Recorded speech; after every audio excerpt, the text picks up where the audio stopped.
Hey, what's happening today on Cool Cars with Chris? We are diving into sensory overload at the Monster Truck Rally. Talking Monster Jam here. Even if you're sitting in those nosebleed seats, what is that like?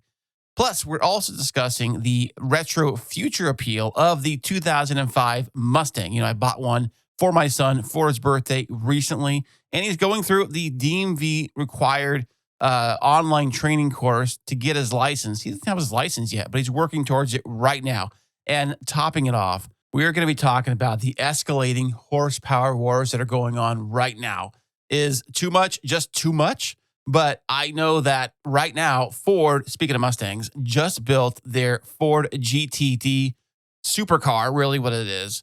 It's competing with Porsche. It wants to be better than Porsche. The next Porsche, basically a Mustang. Can it happen? What's that about? Or is it just bragging rights if you can push your car to 1,000 horsepower? Well, find out all that and more on this episode. Let's go.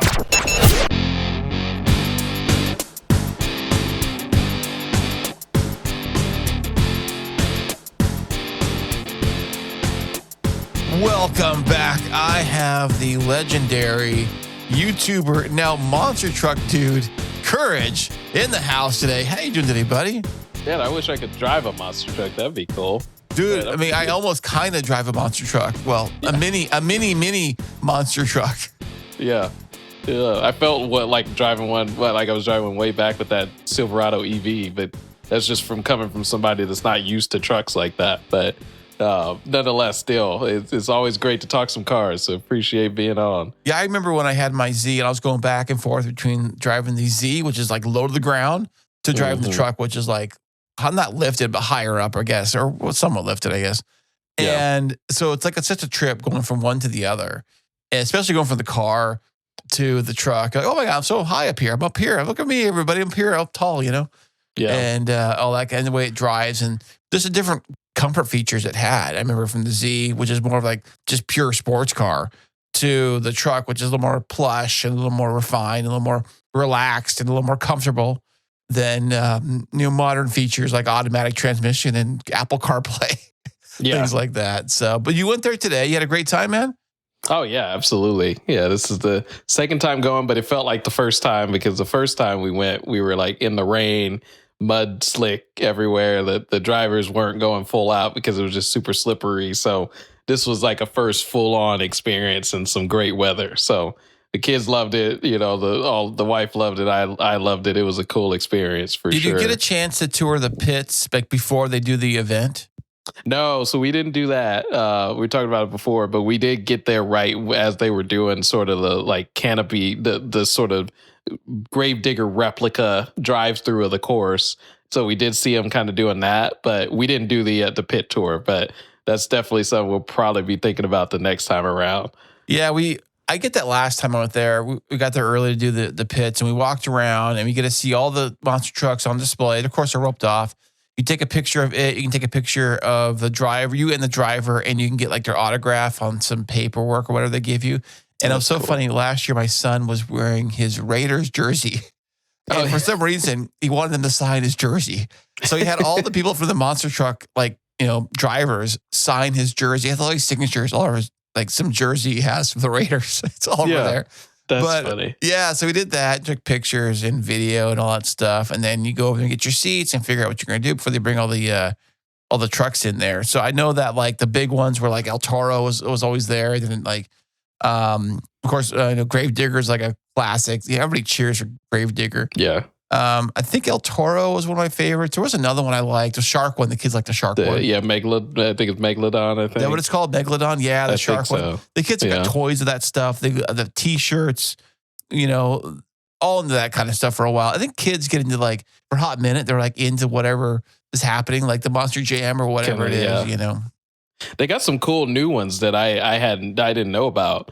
They have one that's like I can't remember what it's actually called, but it's basically like those tech decks skateboard, like those No, toys. it's like a big skateboard or something? Basically, yeah, it's like kind of like shaped like a little bit of like a skateboard on the top with the grip tape.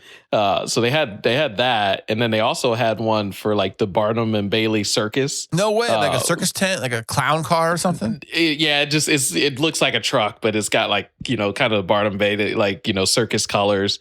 But it's called Barnum and Bailey Circuit, I think is what they call it. Interesting. So yeah, they had a few new ones. I think there was another one too that I can't quite remember, but it was cool to see a little bit of a change up from like the normal ones that we see. Was the noise level a little too loud for the kids when you were there, or were they kind of cool with it? They had their earmuffs on the whole time. Like, okay. What I say to my wife all the time when I when we go is you never really get fully used to the sound level.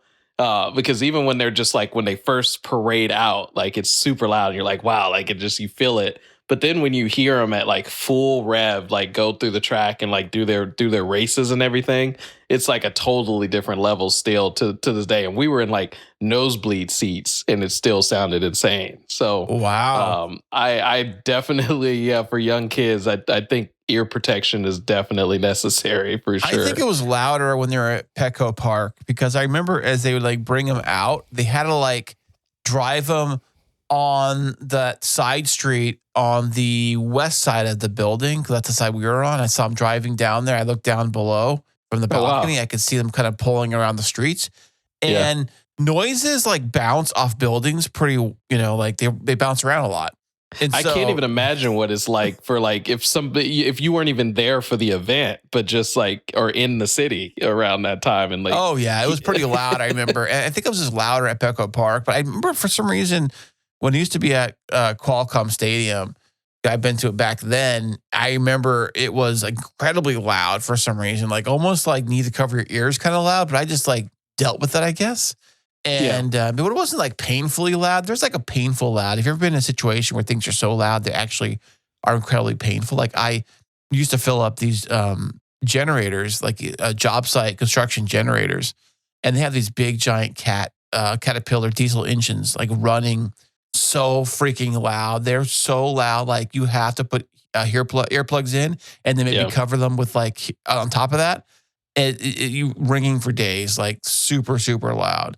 Yeah, I've been in spots like that, and it's crazy. But I'm glad you had a good time. I'm glad the kids had a good time. I'm glad you got out of there before the traffic got crazy nuts. Yep, that's a necessity. Is nobody wants to sit in an hour and a half traffic jam trying to get out of a parking lot after a 2-hour event. Yeah, it's kind of like that. I wish when I went there they had better like parking assistance getting us out of there, because when I went there last year, it was like free for all, just everybody just leaving at the same time, like everybody getting in their car, and like it was like one exit, I think, getting like everybody in the whole parking lot like funneled to like one lane, but at the very end, so it was all just a big mishmash of cars like going every which way. This pile and that pile of cars all merging together, trying to get out. Like, you know which pile to get into? Should I get in this pile? Oh no, maybe I should get in this pile. Oh, that pile's waiting on that pile to move, and it's like eventually you finally get out of there. It took forever to get out of the place, and I'm thinking like, man, maybe I should got Uber or something. Something like that or whatever. But I guess at the moment you don't think about it. I mean, I went there during the day, it was fine, but at night getting out, crazy, man. I've always just with any kind of big events, whether it's a concert or whatever, like, there's usually not, and there have been some situations where I'm like, man, we left a little early. We probably should have stayed, but I've just, as of late, I've just been one there. There's like, I'm at a certain point. I'm like, yeah, we should just start kind of heading out. Like you can usually hear what's going on, like on your way out to the parking lot. And so, I just have not necessarily been one in like big events to just kind of stay right up until the end. I don't know, man. I think because of that. I think maybe you're just getting older, dude. That's what it is, man. That's probably you're getting older. You got kids. I get it. I remember when we had season passes to Disneyland, and our kids were really little, talking like strollers and diapers kind of age, and we'd bounce out of there like right at the fireworks would happen. Maybe before the fireworks would happen, we get out of there, try to get home early. Kids are already in pajamas, already passed out. Try to get out of there and stuff. So, but yeah, good times, man. So. Today on Cool Cars with Chris, what is the thing you want to talk about today? So I think today, really, with just all of the news that's been going around with Ford and with Mustangs in general, all different types of Mustangs, I thought it'd be cool to just kind of talk about, just Mustangs in general. Like, just you're a Mustang guy, I guess as of now. So I guess now I am, man. It's funny. I've loved Mustangs since forever. And I mean forever today. Yeah. I've always wanted a Mustang. I knew lots of people who've had them. I've had lots of friends who've owned Mustangs over the years. I'm thinking like almost everybody I know has owned a Mustang at one point. Either they've owned a Mustang, or they knew somebody directly who had a Mustang, kind of a thing. Yeah. And I knew this one guy I worked with. I worked with him and his brother at the Napa Auto Parts. His brother owned a Mustang. He owned a Mustang, and their dad owned a Mustang. All the same. They're all brand new. They're all like the same year. The kids' ones were the V6s. The dad's was a GT, and I drove them all.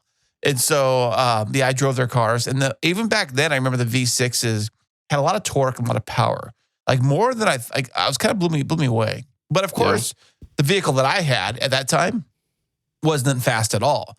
So that's kind of the thing. It's all perspective. So if the vehicle you drive is a snail turtle, the vehicle I had was a 1993 Ford Ranger with a 2.3 liter 4-cylinder that pushed maybe 90 horsepower.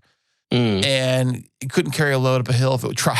I'm wondering if those were the same motors that they used with they didn't call it EcoBoost back then, but like the SVO. Same displacement, different engine altogether, completely different engine. But it's ironic they were the same size. Yeah.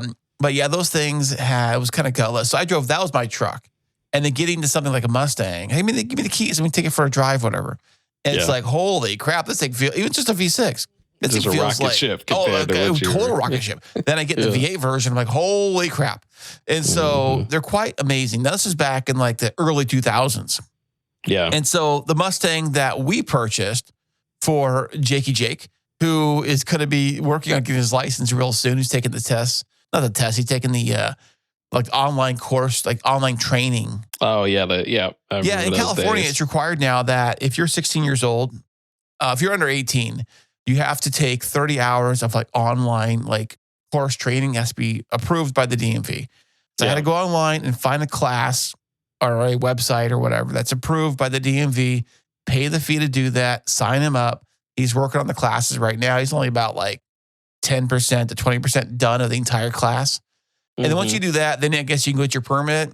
And then once you get your permit, then you can either pay for a driving ed, teacher, or have parents, or maybe both. I'm not too sure. We haven't got that far yet, but when we do, I'll let you know. But and then he goes to DMV and gets the license, kind of thing. But we have the car already for him so that he can practice in that car, take the test in that car.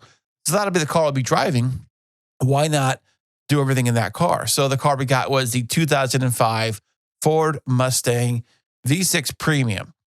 And the V6 Premium, I believe, has the leather and the shaker audio system, and a wing on the back. What else does it have? It's not like fog lights or anything like that. It's not like the GT, but does it have those knockoff style wheels? The wheels are the wheel design are the classic throwback wheels to the 60s Mustang hubcaps. Yeah. Okay. Yeah. Because I'm actually looking at a picture. Yep. So it's got those kind of knockoff. Yeah. I don't want to say knockoff because that has a bad connotation, but it has it's knockoff those of itself. I guess. It's not like it's like a Hyundai trying to copy a Honda or something. Yeah. Or the other way around. Or whatever way around you want to go. But the Mustang, it's got a few quirks. It does have it's an old car. It's a 20-year-old car. And it's got 85,000 miles on it, which I think is fairly low for a 20-year-old car. No, that's definitely low for a 20-year-old car. Which makes you think they probably just took it to Cars and Coffees, maybe, and things like that, or wherever they took it to. I don't know. It's completely stock. No modifications at all that I can tell. Nothing done. Not even window tint. Nothing. Wow. And it's, what else? It's just a V6. It's an automatic. So, which is probably good for him when he's first learning how to drive. You want to learning a stick shift, trying to figure out how to drive a stick shift. You might stall that or who knows what. I mean, to be honest, that's like throwing them into the gauntlet. Hey, you're learning how to drive and learning how to how to do this. Well, too. my first vehicle I drove for school was a stick shift, but I didn't take the test in a stick shift. I took the test in an automatic. That would have been nerve-wracking. Oh my gosh. But no, it's an automatic, and it has the automatic shifter in the center console. It's a complete like replica throwback to the console in the 65, 66, whatever Mustang. So I think I remember seeing them. Yeah. It kind of also, one reporter said that it looked like the shifter in the H2 Hummer back in the day. Although I've never driven an H2 Hummer, but I've seen pictures and I've seen that. That's another car that I'm not really too excited about. I mean, you aren't all about that like era of the H2. When it first came out, I must be honest. When it first came out, I thought it was super cool. Right? Yeah. I thought it was super cool. But now, like having one today, I just think douchebag when I see one today. It's like, I mean, I get it. You can afford it now. You couldn't afford it back then. I get it, but come on, those things get like 8 miles. Those things get like 8 miles a gallon. I mean, they're just like a flex move, really. But anyways, besides the point, the Mustang, it's super cool. It's cherry red. The paint looks fairly well, very well kept up for the most part. It's not like all chipped and faded or like some paint jobs you see where they like the paint just like starts fading or starts turning like into like this rusty color or whatever, things like that. No, I mean, you sent me pictures like how that literally just looks like a time capsule, like the paint and everything like looks like as if it just drove off the showroom floor looking like that. Right. So we've been keeping it washed. His mom bought a car wash package for it to take the thing to the car wash. I said, okay. So she's doing that. I'm doing that with the car. And so what I wanted to do, because we just bought the thing and I was like, maybe we don't know when the last time the oil was changed in this car. And we don't know how old this gas is, to tell you the truth, really. It's been sitting for a while. I only can assume that the last person who had it, according to the CarFax, I think they traded in sometime, late last year, maybe like September time, frame. Yeah. They traded into a dealership as a trade-in. So it had gas in the tank. And the funny thing is, it had like 3/4 of a gas tank full in the car, which is kind of rare for used cars. We usually are like on empty or close to empty, right? Yeah. And so to have that much gas in the car, it makes you wonder, like, who put the gas there? I don't think it was the used car lot I bought it from. I'm assuming it was from the previous owner, which just happened maybe a year ago or so, which tells you the gas could be old, but I'm not too sure. So I filled the thing up and filled it up a couple of times, kind of like try to run that gas through there. I put some cleaner in there too. But I did want to take it over to the Ford dealer and have them do a full inspection on the car. So I took it to the Ford dealer and I did their standard full service oil change package. They call it the Works package. And basically what they do is do the full oil change, tire rotation, check the brakes, battery, any visible like things they can see, leaks and all that stuff. And so while we were there getting the car serviced, it took like an hour or so, we decided to like walk around the dealership. That's what you do. You look at cars, right? You're there. So we're looking around the car dealership and we see, first thing I see is the Roush F-150, because I have a Roush F-150. So I look at it, I'm like, damn, these are expensive. My goodness. They're caught up in price, but I guess what you expect or whatever. So I'm looking at that, poking around that thing. And then just behind that was a brand new Ford Mustang Dark Horse. And so I'm checking that out. Stick shift, looks beautiful. And I was checking the price on the thing, like, damn, these things are expensive. And so we walk around. What are those like kind of without, and I know you might even want to talk separate on this, but without like any of the dealer foolishness. Like, I think that one, I deleted the picture. I would show you. I think I deleted the picture after I sent it to you, but it was like somewhere around the ballpark of like 70-ish thousand, I'm guessing. Maybe, somewhere in the 70s for that one, I believe. Yeah. And then, so we walk around the back. We look at all the other Mustangs they had lined up there. So we look at all of them. And the nice thing with this dealership, I didn't know this until the dealership salesman came out to us, that all the doors are unlocked and you can look in and go inside every car. I didn't know that. Oh, nice. I thought they're usually locked up and you have to ask for the keys to check them out or whatever. But I said, no, you can open the door and check them out, go inside, sit inside, like every car there. I'm like, no way. So, so we're sitting inside them, checking them out. But we go back where the Mustangs are. And they had the base model, which is now just the EcoBoost. The 2.3 liter EcoBoost is the base model. And they got the GT 5.0, and then they got the dark horses. And that was pretty much the lineup that I saw there for the Mustangs. Yeah. And even like a base model, like the most basic base model I could find there at the dealership, I think that one was still in the mid 30s. Yeah. Because that's about that's what I would suspect is those like EcoBoosts are sort of priced similarly to like the Elantra N and like, and so like weirdly enough, like the BRZ or like whatever the GT86, I guess it is now. Like the name keeps changing every year.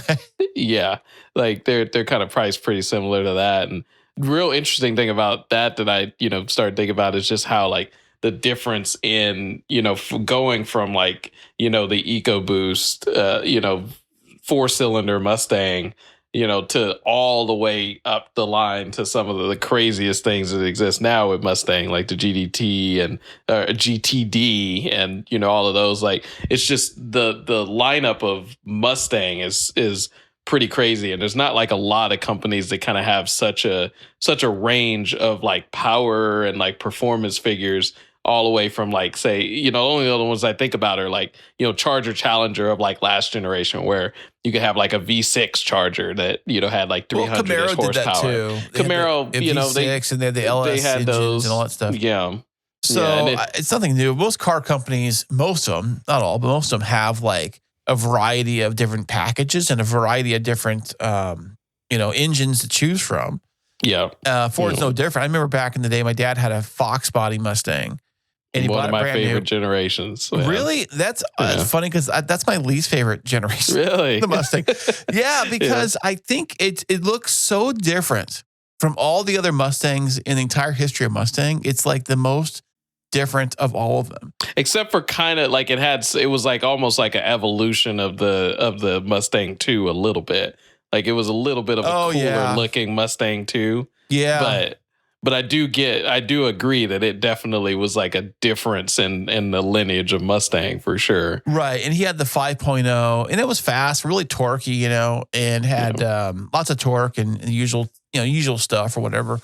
And but I remember that model, the Fox body Mustang of that era came with a base model with a 4-cylinder engine. Yep.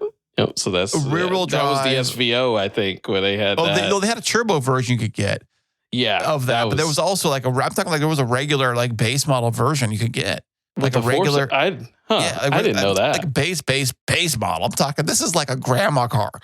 Yeah, grandmas drove it. That was it, and it was super slow. I can only imagine. I mean, I think it was the same engine that powered my Ford Ranger, and if it was that same engine, oh God help us all, it was probably real slow. Yeah. I mean, the only thing it had going for it is probably it was maybe a little bit lighter than the Ranger, maybe. No, I don't know. I mean, maybe the Ranger had a whole truck bed of nothing. So that is a good point, though. You're right.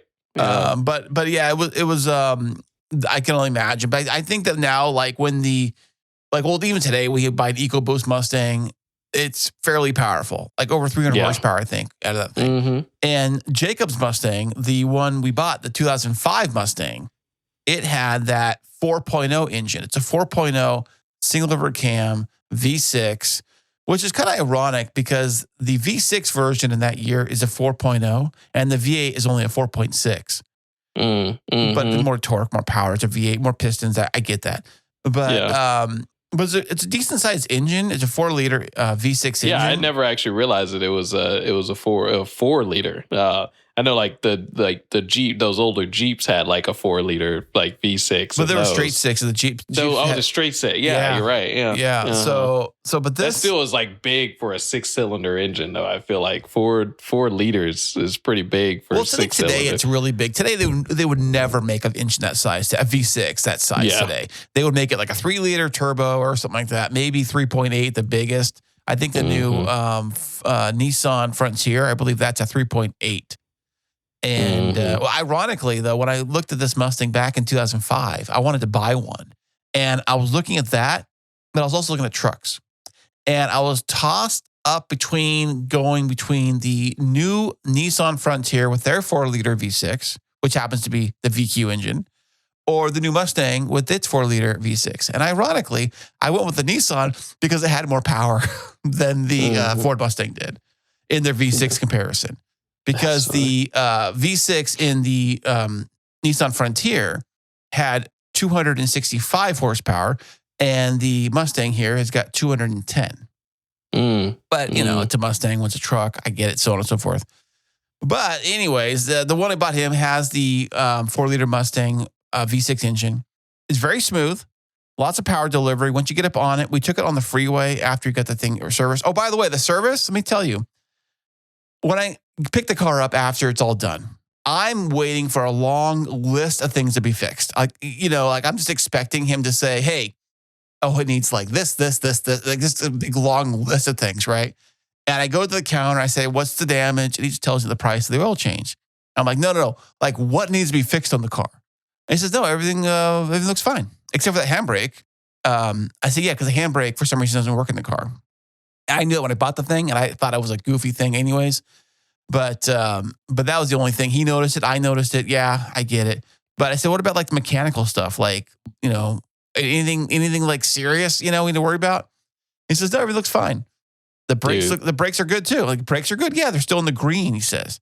And I'm like, bless that previous owner and/or owners of that car that just like have kept it in such great condition, like for 20 years. Right. And I mean, there are some cosmetic things. Like I noticed a tear on the one of the seats. Like some of the seats are kind of tearing.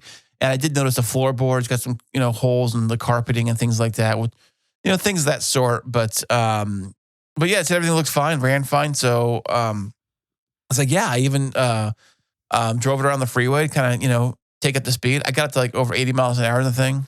And it gets up there pretty quickly. Like it smooths up to 80 miles an hour fairly quick, even if you're on a hill, because it has all that low end torque that kind of kicks in early. It has 240 pounds of torque, and it kicks in about 3,000 RPM.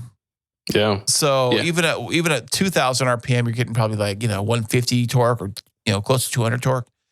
And it does throw you back. It doesn't throw you back quite like a V8 or, you know, like even your car when you punch it. Not like quite like that. It doesn't have a snappy feel. Remember, you don't have a turbo that's just like shoving you. Yeah. This engine is the same engine, at least back then. It was the same engine they put in the Ford Ranger pickup truck. And it's also the same engine they put on the Ford Explorer back then. So this is like a kind of a truck engine. So it has kind of a truck feel to it, but it's in a Mustang. Yeah. So it's not designed for like high revs, quick revs, snappy start. It's not really designed for that. It's more for like it feels more like a regular car, like our truck or an SUV, you know? I guess if you drove an Explorer, maybe like that, without, of course, the rollover like an Explorer would have. But it feels great for the most part. When you get up on it, it feels fine.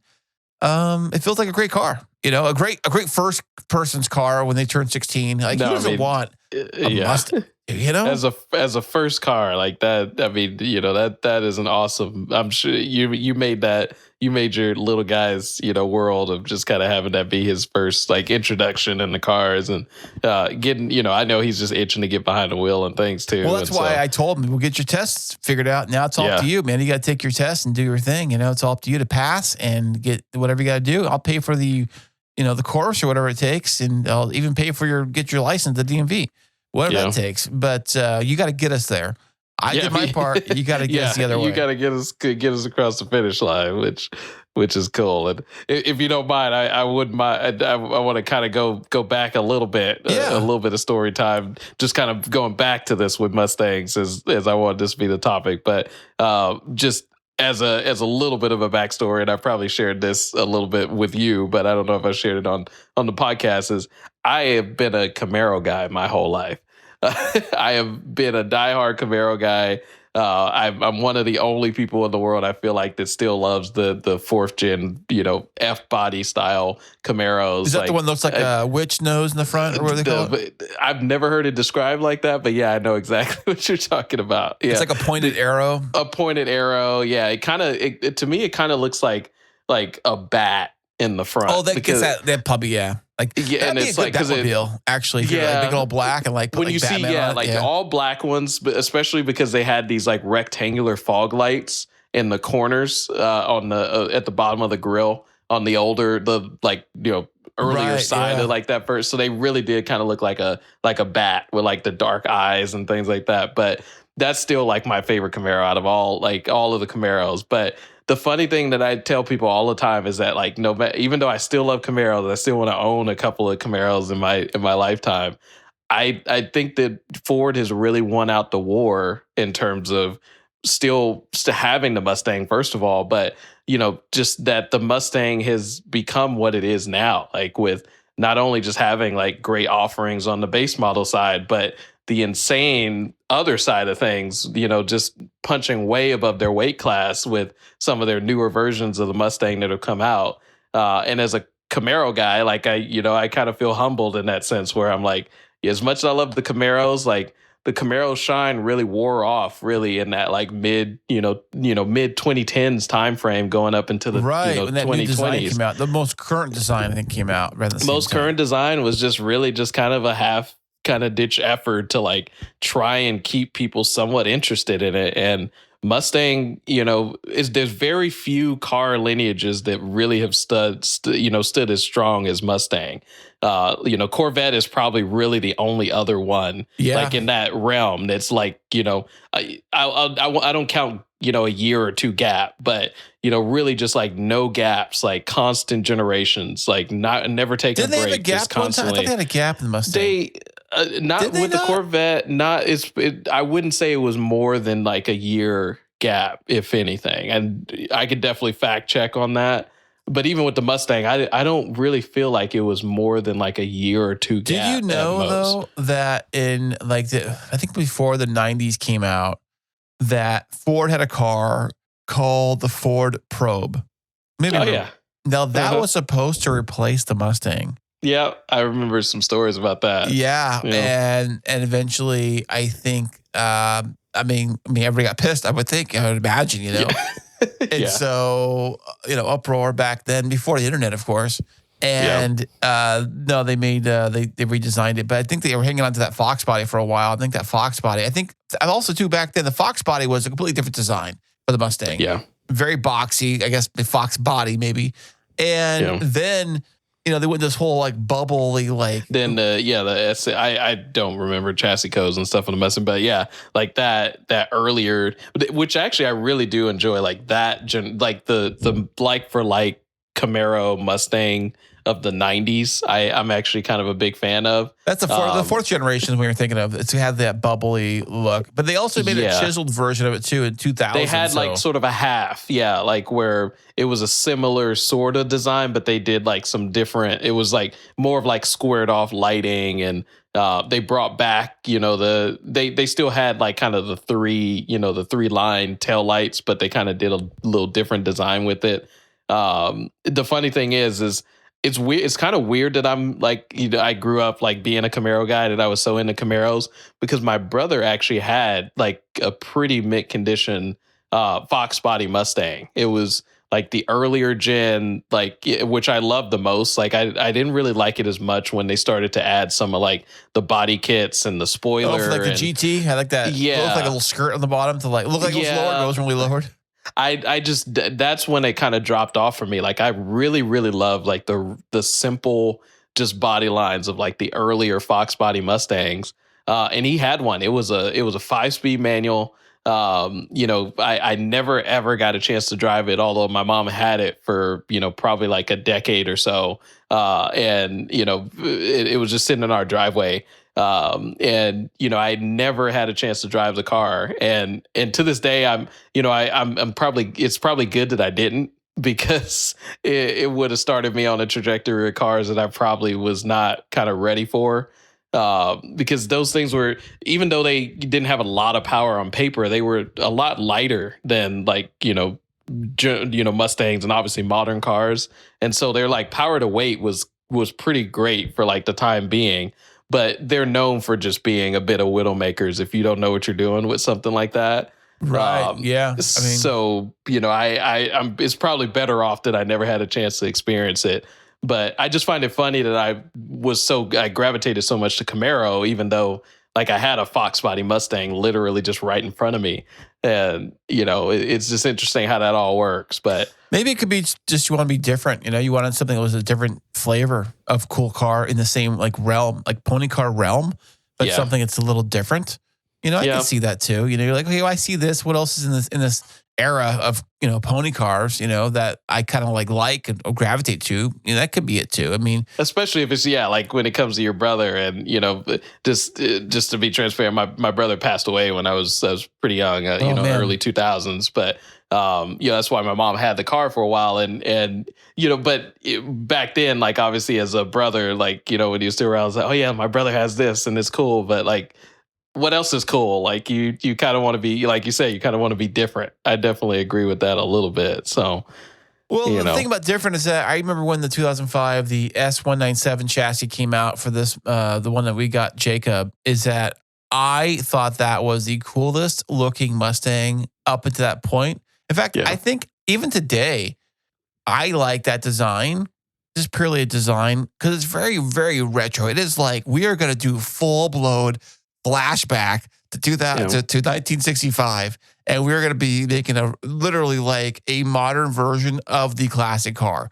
And I thought that was super cool. But of course, back then, a lot of other companies did the same thing. Was it like...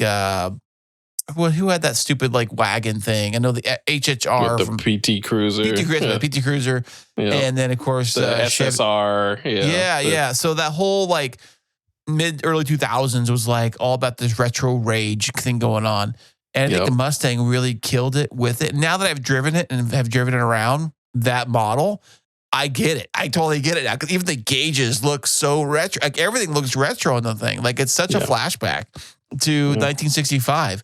And it's a super cool design. I just always dig it, because I think the early Mustangs, the ones that everybody thinks of when they think of Mustang, think of like 1965, 67, those years of Mustangs.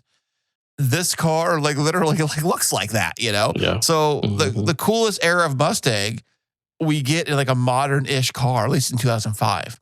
Yeah. And so that's why I kind of liked it. That's they kind of led.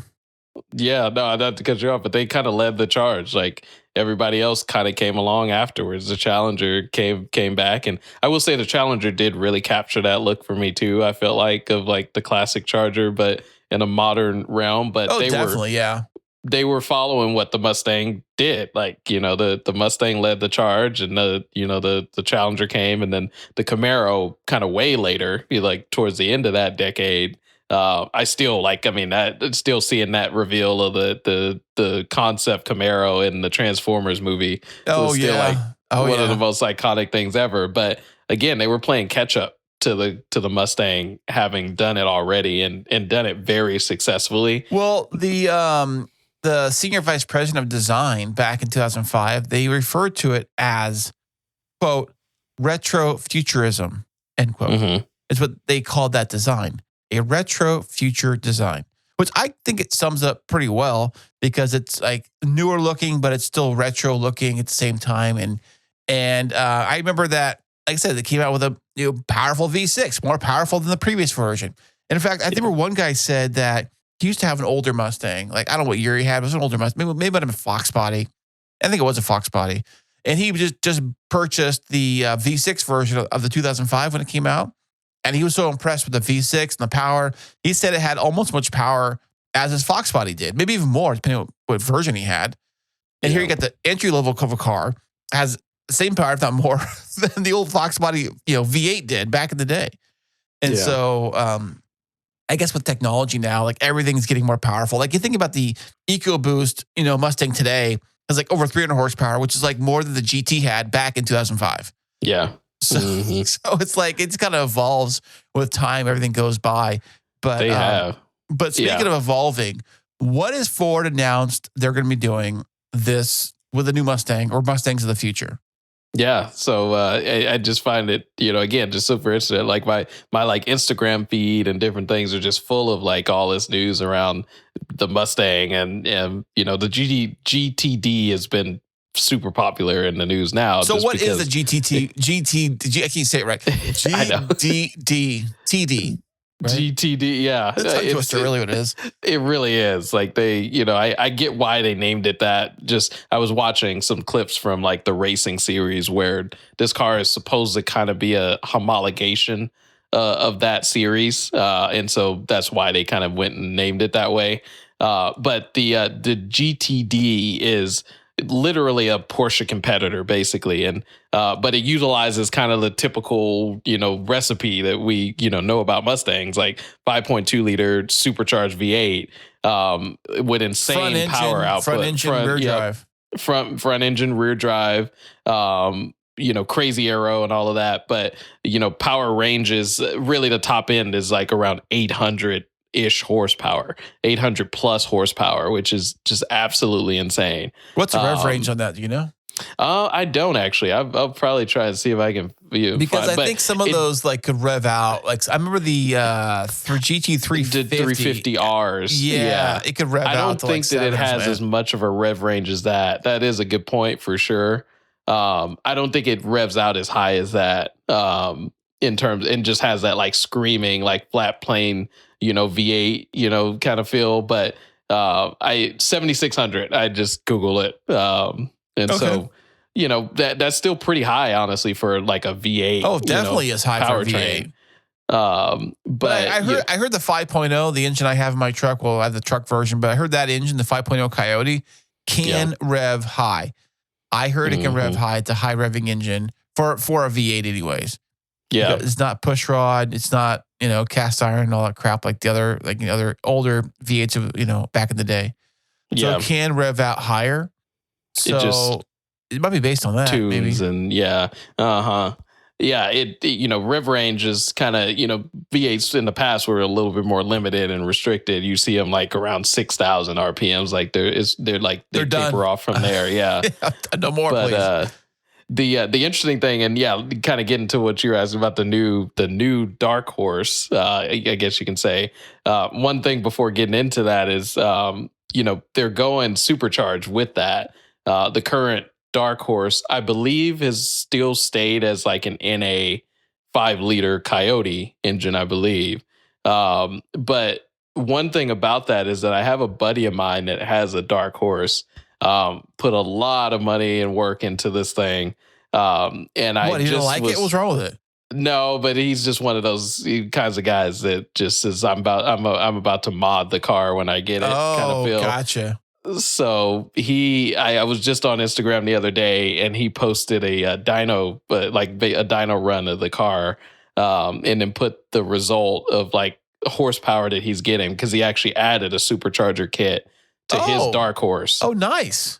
How much horsepower do you think that he put to the wheels with a supercharger kit? I don't remember the company that does the supercharger kit for him. Okay. But just if you were to throw out a guess. Well, I can tell you what I know from my experience is that when I bought my Ford F-150 Roush with the Coyote V8 engine, there is a supercharger version I could have got of the truck.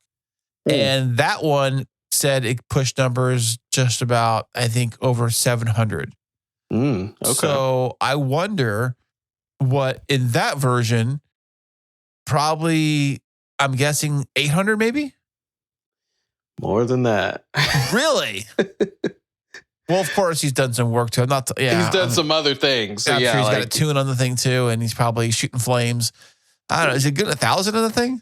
He's just under that. He said the dyno result put it at, and he showed kind of the result from it was 985 horsepower. That's just nuts.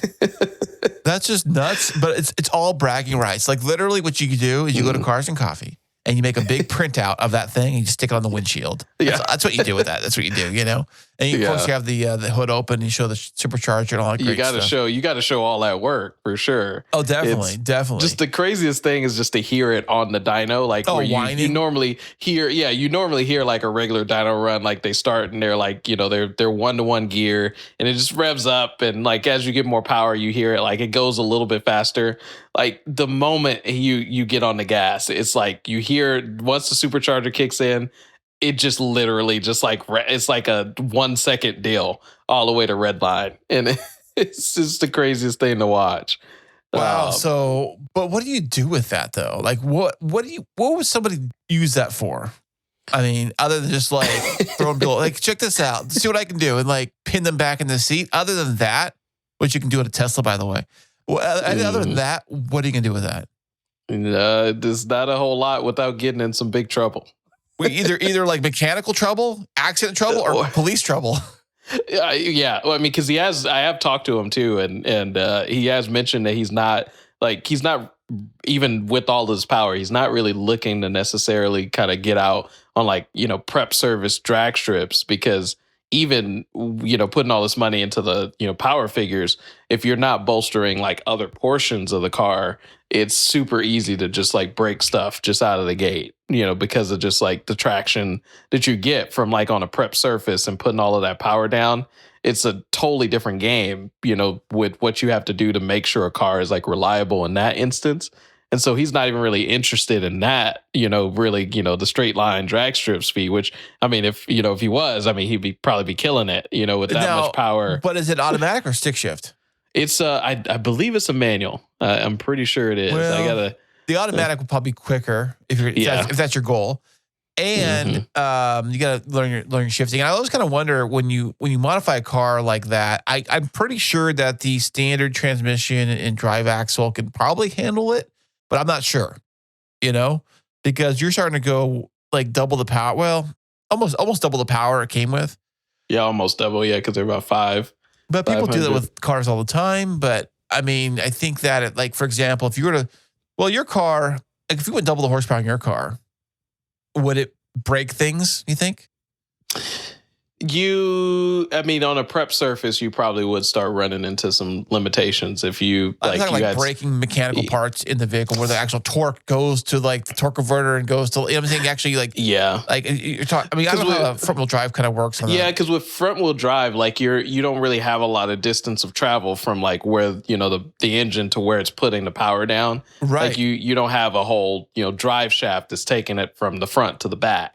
So there's probably not as, I mean, there are internals that are probably, things to factor in, but I would say it's maybe a little less than like with a front wheel drive or an all wheel drive car where you just have all of this complicated, componentry to like get things, put the power down. Your engine is in line with the wheels that it's driving. So there's just maybe a little bit less stress points overall. But when you're talking double the power, I know some guys that are pushing about 390 to 400 horsepower with like the N cars, which is insane. Like I can't but how much imagine torque what that's like. Torque was going to break something. It's probably the torque. Yeah, and torque. Funny enough, with these, like torque usually ends up being a bit higher than the horsepower than the wheel, horsepower rating. Like even with mines, when I had it dynoed at 200 or 317 to the wheels. But it torque wise, it was like 320 something or something like that. Turbos do. Turbos are known for putting on a lot of torque. They made turbocharged semi trucks are all turbocharged and big diesels, things like that. And of course, the EcoBoost was a big torque. They bragged about how much torque the thing had. Yeah. And those things do have a lot of torque though. When you step on them, they do go very smooth. They ramp up very fast. They're just like all of a sudden you're just pushing you just constantly pushing you. Almost like an EV does a little bit, but not quite. But it's not quite there. It's the interesting thing is that like, I do a lot of highway driving, not to make this all about the Elantra, and I know we're talking Mustangs, but I do a lot of highway driving with the N, and there's rarely a situation where I have to like get out of 6th gear when I'm on the highway. Especially when I'm at highway speeds, because usually RPM wise, I'm like right around 3,000 RPMs. Okay, so 3,000 RPM at what speed?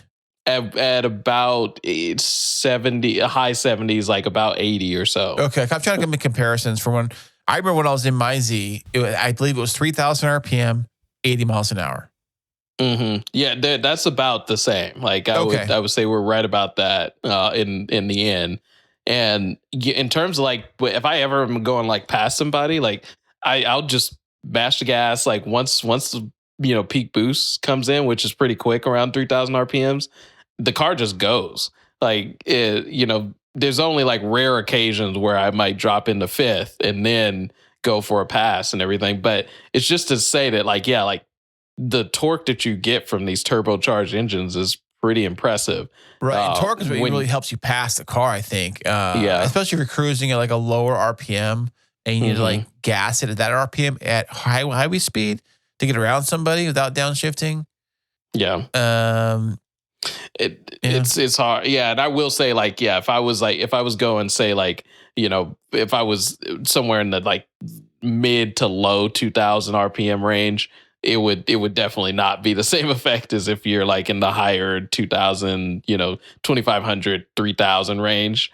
But at the end of the day, it's one thing back on the Mustang, particularly with the Dark Horse, is I think the NA version of that car, just the base, like the Dark Horse, is just such a pure experience that you probably don't really get a chance to experience these days in the age of turbochargers and even superchargers.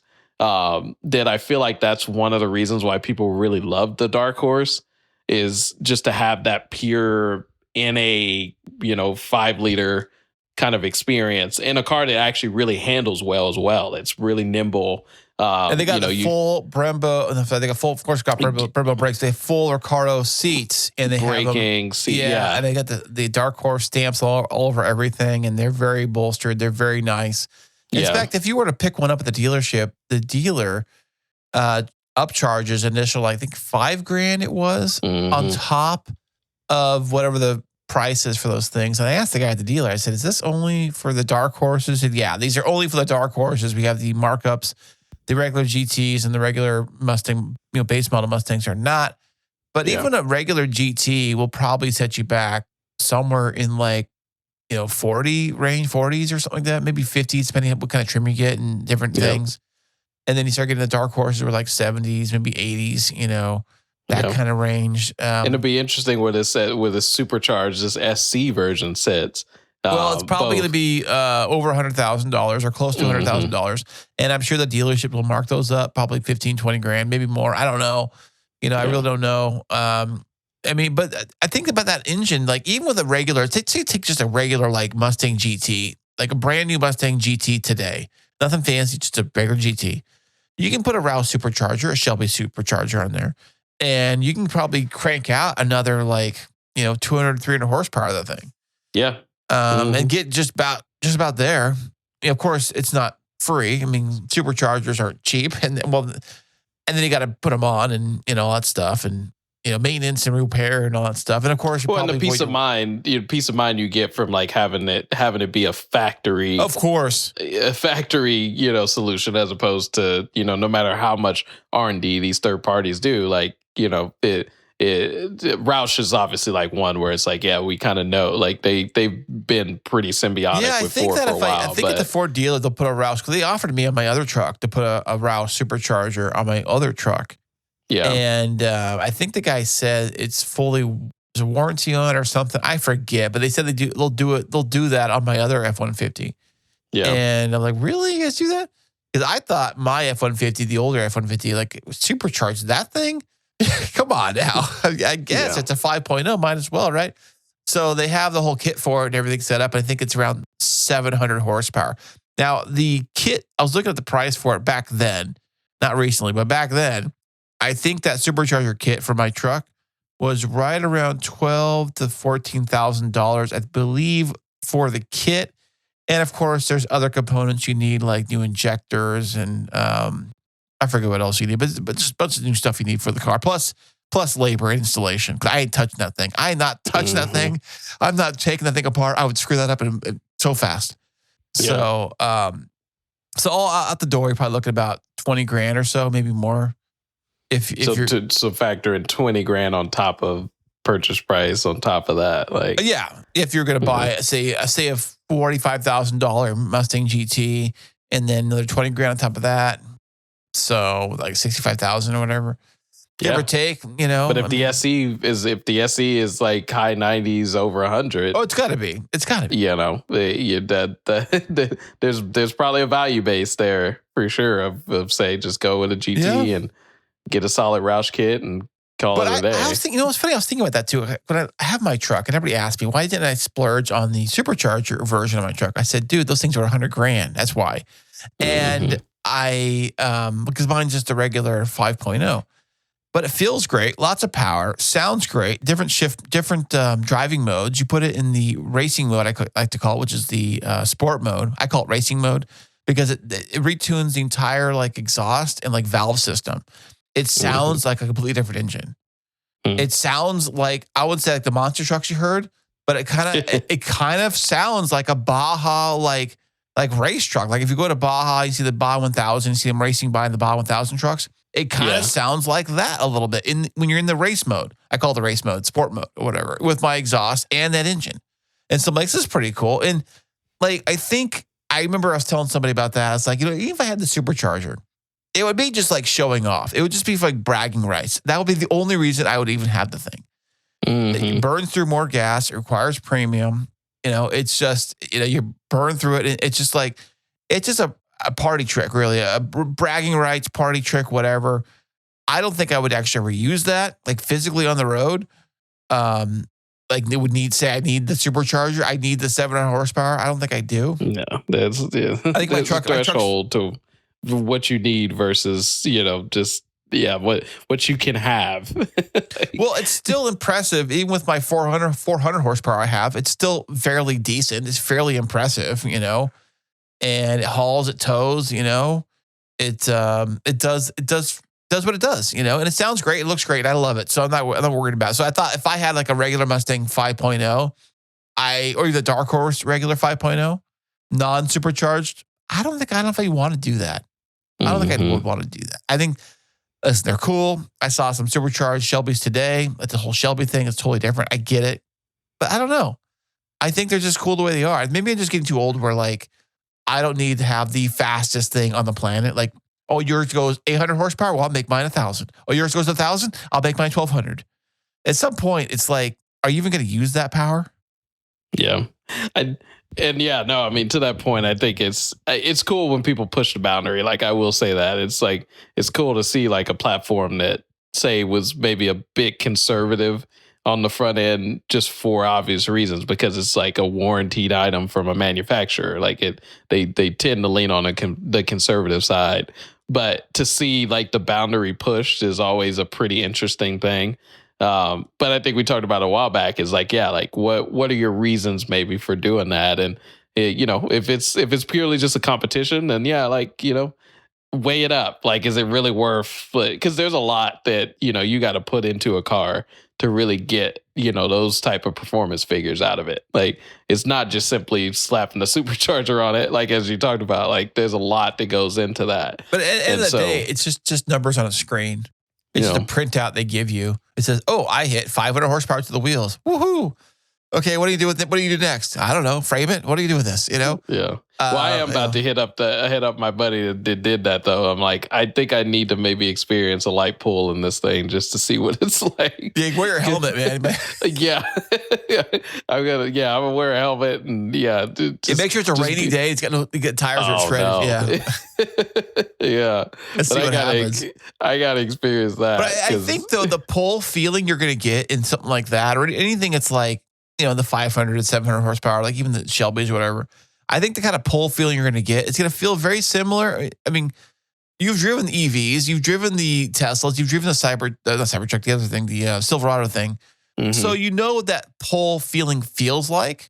It does feel different as a passenger, though. I'll give you that. As a passenger in a car, the pull feels way different than the driver feeling. It does. And it's been a long time since I've experienced that on the other side. Been on the passenger side of like a high horsepower car. So any car for the most part. You could be a passenger and someone who likes to throttle down. Every car they're in is going to feel real fast. Like it could be like a Mazda Miata base model. That's like super fast. Holy crap! Yeah. Just because the snappiness, the quickiness, because you're not prepared for the control of the car. Like when you're a passenger. I think I figured this out. When you're a passenger, you have literally no control over the throttle and control of the gears and the shifting and the shift patterns, and no control of anything. You're just riding like a roller coaster, right? So you have no control over anything. And so because you have no control, it feels way, way faster on the passenger side than it does on the driver's side, no matter what car you're in.